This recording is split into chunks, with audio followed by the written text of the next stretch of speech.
Hello students, welcome back to Sachin math classes. जो हमारा MSc का मैथमेटिक्स चल रहा है कॉम्प्लेक्स एनालिसिस, आज उसके ऊपर हमारा लेक्चर नंबर 15 है। हम कंटिन्यूस मैथ को कंप्लीट करते हुए जा रहे हैं। तो आज का हमारा टॉपिक क्या है? Schwarz lemma. क्या है? श्वार्ट्ज लीमा, जो कि बहुत ही इंपॉर्टेंट टॉपिक है हमारा ये।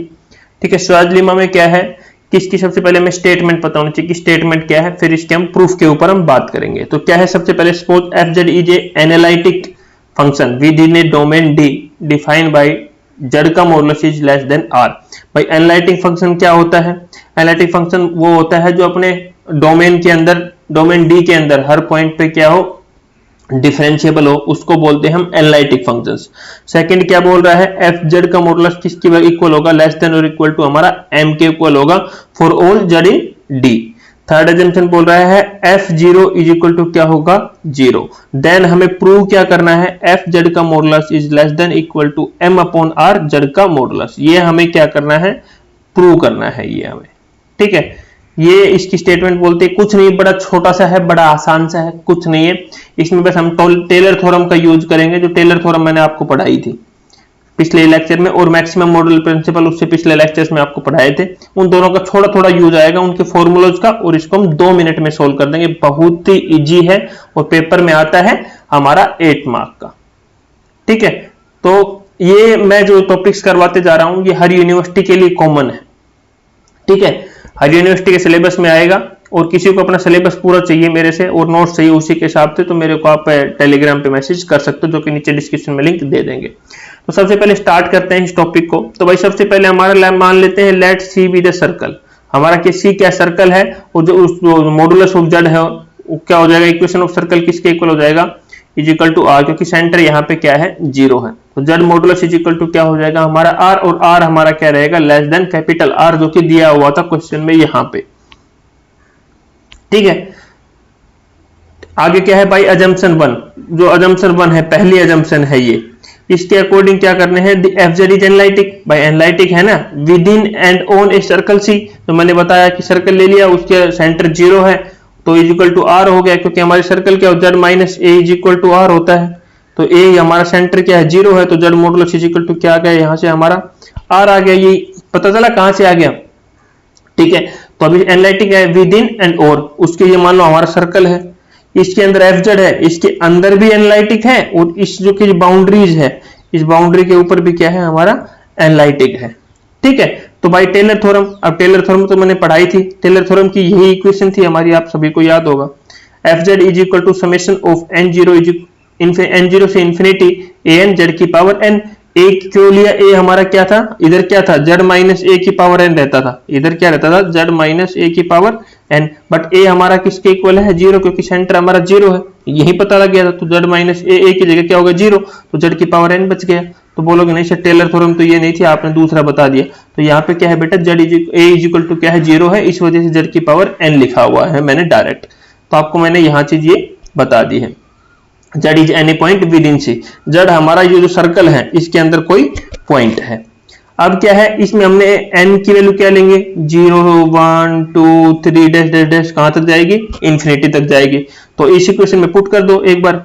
ए जीरो जेड की पावर 0, ए जीरो जेड की पावर 0, फिर ए वन जेड की पावर 1, फिर ए टू जेड की पावर 2, इस प्रकार चलती जाएगी। तो जेड की पावर 0 क्या हो जाएगी? हमारी 1 हो जाएगी।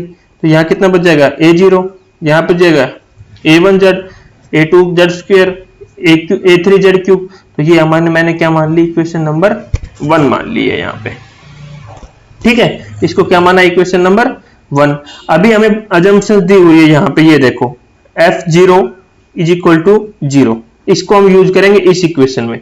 ठीक है भाई, assumption third in equation first F Z is equal to 0 when Z is equal to 0। ये बोल रहा है एफ जेड 0 होगा when Z is equal to 0। तो पुट कर दिया हमने इस इक्वेशन में। इसकी वैल्यू कितनी? 0, और इसकी जेड क्या लेना? 0। तो ए जीरो की वैल्यू किसके इक्वल हो गई? हमारी 0 के इक्वल आ गई यहाँ पे। और इस इक्वेशन ये ए जीरो इज इक्वल टू 0 आ गया, तो ये वैल्यू यहाँ पे पुट कर दो। इसकी वैल्यू 0, तो एफ जेड किसके इक्वल आ जाएगी? हट जाएगा यहाँ से, तो A one Z plus A two Z square, ये बच जाएगा हमारा। F Z is equal to A one Z A two Z square plus A Q. यहाँ से देखो जेड कॉमन आ रहा है, जेड कॉमन ले लो, तो ए वन बच जाएगा, ए टू जेड एक एक पावर कम कर दो। अब इस जेड को मैंने इस साइड करके लिख दिया, तो F Z upon Z is equal to A one plus A two plus ए3 Z square plus dash dash dash, ये माने क्या मान ली इक्वेशन नंबर 2। और यहाँ पे हम लेट कर लेंगे इसको, ये हम लेट कर लेंगे इसको, ये किसके इक्वल है, कैपिटल एफ जेड के इक्वल मान लिया। इस पूरे को याद रखना, इसको मैंने किसके इक्वल मान लेंगे, कैपिटल एफ जेड के इक्वल मान लिया। Let F Z is equal to F Z upon Z in equation 2 और पुट कर दिया इसको एफ जेड के इक्वल। ठीक है, इसको मैंने क्या माना, एफ जेड के इक्वल मान लिया और इसके पुट कर दिया, तो ये हमारी क्या आ गई, इक्वेशन नंबर 3 आ गई। ठीक है, अब देखो द फंक्शन एफ जेड तो हमने लेट किया है गिवन बाय थर्ड, जो थर्ड दिया हुआ है F zero is equal to zero, तो थर्ड एजम्पशन दिया हुआ है given by third the singularity at Z is equal to zero. Sorry, मैं वो अजम्पशन बोल गया, यहाँ पे the equation third has the singularity at Z is equal to zero when remove it. इसको हमें एक सिंगुलरिटी आ रही है, जो सिंगुलरिटी टॉपिक भी मैंने पीछे पढ़ाया हुआ है। सिंगुलरिटी में क्या था, रूट्स होता है, पोल्स होता है, रिड्यूसर, ये सारी चीजें सिंगुलरिटी के अंदर मैंने एक छोटा सा लेक्चर लिया था, वहां सारी चीजें आपको समझाई हुई है। तो क्या होगा कि हम इसमें क्या करते, Z is equal to zero put कर दे थर्ड इक्वेशन में, तो एफ जेड की वैल्यू क्या आ जाएगी, हमारी ए1 के इक्वल आ जाएगी for Z is equal to zero. और ये हमारी एफ जीरो, अगर जेड जीरो पुट कर रहे हैं तो एफ जीरो किसके इक्वल आ रहा है, ए1 के इक्वल आ रहा है, ये भी हमें पता है, पहले ही पढ़ा हुआ है ना। F Z is equal to A one for Z is equal to zero, Z zero पूछा तो हमारा F Z is equal to किसके इक्वल आ गया, ए1 के इक्वल आ गया। और इधर ये चीज भी होगी, अगर जीरो पुट कर रहे हैं तो हमारा a1 ये भी लिख सकते हैं, तो ये भी लिख दिया मैंने यहाँ पे थर्ड इक्वेशन में पुट करके। ठीक है, अभी कुछ नहीं करना, अभी हमें दिया हुआ है now F Z is analytic within and on C so by the maximum modulus principle. यहां से हमने पूरी चीजें जो निकालनी थी वो निकाल दिया है।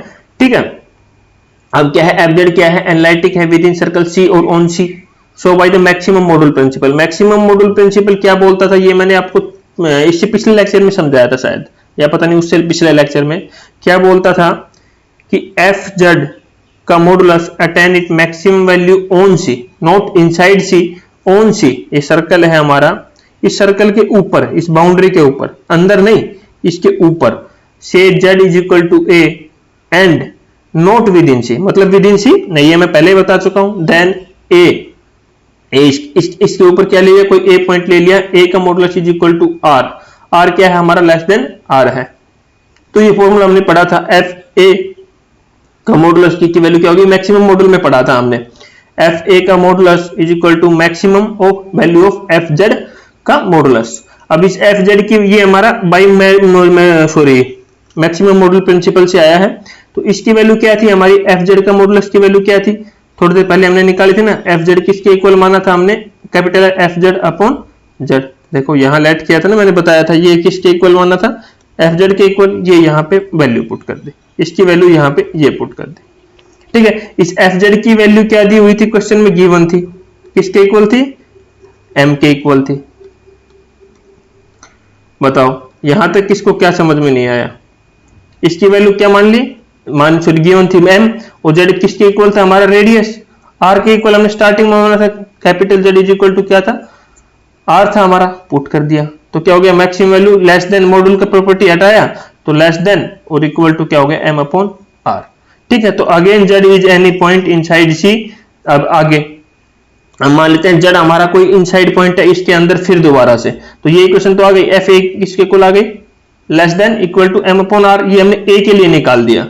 अभी हम लेते जेड, तो जेड के लिए हमारा सेम होगा, एफ जेड अपॉन जेड का modulus is equal to F Z, ये क्या होगा, less than maximum value of F Z. अब इस एफ जेड की वैल्यू यहाँ पे फिर दोबारा से ये जो आई है, ये हमारा किसके इक्वल था, इसकी वैल्यू हमने यहाँ पे जो अभी निकाली थी ये पुट कर दी, इसकी वैल्यू अभी निकाली है ना लेटेस्ट, यहाँ पे ये यहाँ पे पुट कर दी, तो एफ जेड का अपॉन जेड का modulus less than M upon R, तो ये जेड चला गया इस साइड, तो जेड का मॉडुलस हो गया।